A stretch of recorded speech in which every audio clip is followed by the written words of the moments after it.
Hi everyone, ನಾವು ಇವತ್ತು simple ಆಗಿ ಮಾಡೋ ಚಿಕನ್ ಸಾಂಬಾರ್ ಹೇಗೆ ಮಾಡೋದು ಅಂತ ನೋಡೋಣ. ಅದಕ್ಕೆ ಬೇಕಾಗುವ ಇಂಗ್ರೀಡಿಯೆಂಟ್ಸ್: 3 ಸ್ಪೂನ್ ಖಾರ ಪುಡಿ, 2 ಹಚ್ಚಿದ ಈರುಳ್ಳಿ, ಅರ್ಧ ಶುಂಠಿ, 5ರಿಂದ 10 ಬೆಳ್ಳುಳ್ಳಿ, ಚಕ್ಕೆ ಲವಂಗ, 1 ಕಪ್ ಕಾಯಿ ತುರಿ, 2 ಹಚ್ಚಿದ ಟೊಮೆಟೊ, ಅರ್ಧ ಕೆ ಜಿ ಚಿಕನ್. ಒಂದು ಪ್ಯಾನ್ಗೆ 5ರಿಂದ 6 ಟೇಬಲ್ ಸ್ಪೂನ್ ಎಣ್ಣೆನ ಹಾಕೊಳ್ಳೋಣ.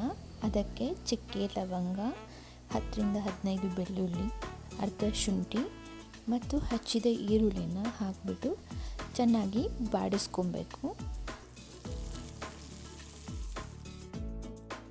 ಈರುಳ್ಳಿ ಮತ್ತು ಮಸಾಲೆ ಐಟಮ್ ಎಲ್ಲ ಸ್ವಲ್ಪ ಬಾಡಿದ ಮೇಲೆ ಅದಕ್ಕೆ 3 ಟೇಬಲ್ ಸ್ಪೂನಷ್ಟು ಖಾರ ಪುಡಿನ ಹಾಕಿಬಿಟ್ಟು ಲೋ ಫ್ಲೇಮಲ್ಲೇ ಚೆನ್ನಾಗಿ ಸ್ವಲ್ಪ ಬಾಡಿಸ್ಕೊಳ್ಳಿ. ಇದನ್ನು ತುಂಬ ಹುರ್ಕೊಳ್ಳೋದು ಬೇಡ.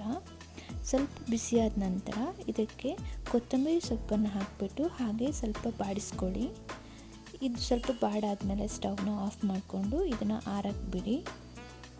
ಇದು ಆರಿದ ನಂತರ ಇದನ್ನು ಮಿಕ್ಸಿಗೆ ಹಾಕ್ಕೊಂಡು ಚೆನ್ನಾಗಿ ರುಬ್ಕೊಂಡು ಪೇಸ್ಟ್ನ ರೆಡಿ ಮಾಡ್ಕೊಬೇಕು. ನಿಮಗೆ ಎಷ್ಟು ನೀರು ಬೇಕೋ ಅಷ್ಟು ನೀರ ಹದ ನೋಡ್ಕೊಂಡು ಹಾಕಿ ಚೆನ್ನಾಗಿ ರುಬ್ಬಿಬಿಟ್ಟು ಮಸಾಲಾನ ರೆಡಿ ಮಾಡಿಟ್ಕೊಳ್ಳಿ. ರುಬ್ಬಿದ ಮಸಾಲೆ ರೆಡಿಯಾಗಿದೆ. ನೆಕ್ಸ್ಟ್ ಒಂದು ಕುಕ್ಕರ್ಗೆ 5ರಿಂದ 6 ಟೇಬಲ್ ಸ್ಪೂನಷ್ಟು ಎಣ್ಣೆನ ಹಾಕಿಬಿಟ್ಟು ಎಣ್ಣೆ ಕಾಯ್ದ ನಂತರ ಅರ್ಧ ಹೆಚ್ಚಿದ ಈರುಳ್ಳಿನ ಹಾಕಿ ಈರುಳ್ಳಿನ ಸ್ವಲ್ಪ ಗೋಲ್ಡನ್ ಬಣ್ಣ ಬರೋವರೆಗೆ ಬಾಡಿಸ್ಕೊಳ್ಳಿ. ನಂತರ ನಾವು ಇದಕ್ಕೆ ಅರ್ಧ ಕೆ ಜಿ ಚಿಕನ್ನ ಆ್ಯಡ್ ಮಾಡ್ತಾಯಿದ್ದೀವಿ. ಚಿಕನ್ನ ಎಣ್ಣೆಲೆ ಚೆನ್ನಾಗಿ ಹಸಿ ಸ್ಮೆಲ್ಲೆಲ್ಲ ಹೋಗೋವರೆಗೂ ಚೆನ್ನಾಗಿ ಹುರ್ಕೊಳ್ಳಿ.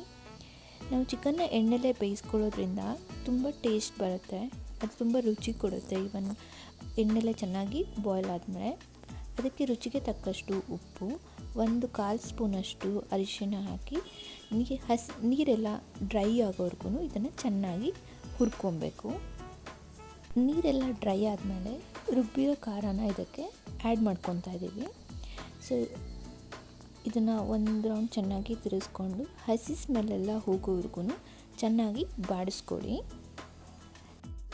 ನೆಕ್ಸ್ಟ್ ನಾವೀಗ ಒಂದು ಜಾರ್ಗೆ ನಾವು ಎತ್ತಿಟ್ಕೊಂಡಿರೋ 1 ಕಪ್ ಕಾಯಿ, 2ರಿಂದ 3 ಟೊಮೆಟೊನ ಹಚ್ಚಿರೋ ಟೊಮೆಟೊನ ಹಾಕ್ಬಿಟ್ಟು ಚೆನ್ನಾಗಿ ರುಬ್ಕೊಂಡು ಮಿಶ್ರಣನ ರೆಡಿ ಮಾಡಿಟ್ಕೊಬೇಕು.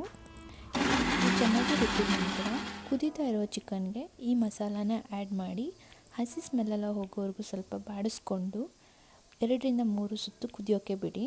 ಇದು ಕುದೀತಾ ಇರುವಾಗ ನಿಮಗೆ ಎಷ್ಟು ನೀರು ಬೇಕು ನೋಡಿಕೊಂಡು ನೀರನ್ನ ಆ್ಯಡ್ ಮಾಡ್ಕೊಳ್ಳಿ.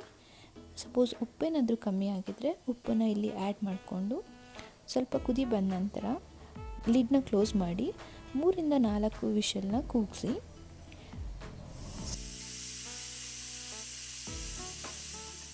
ನೀವಿಲ್ಲಿ ನೋಡ್ಬೋದು, ಟೇಸ್ಟಿಯಾಗಿರೋ ಸಿಂಪಲ್ಲಾಗಿ ಮಾಡುವ ಚಿಕನ್ ಸಾಂಬಾರ್ ರೆಡಿಯಾಗಿದೆ. It's ready to serve. ನಿಮಗೆ ಈ ವಿಡಿಯೋ ಇಷ್ಟ ಆದಲ್ಲಿ please like and subscribe our channel. Thank you for watching.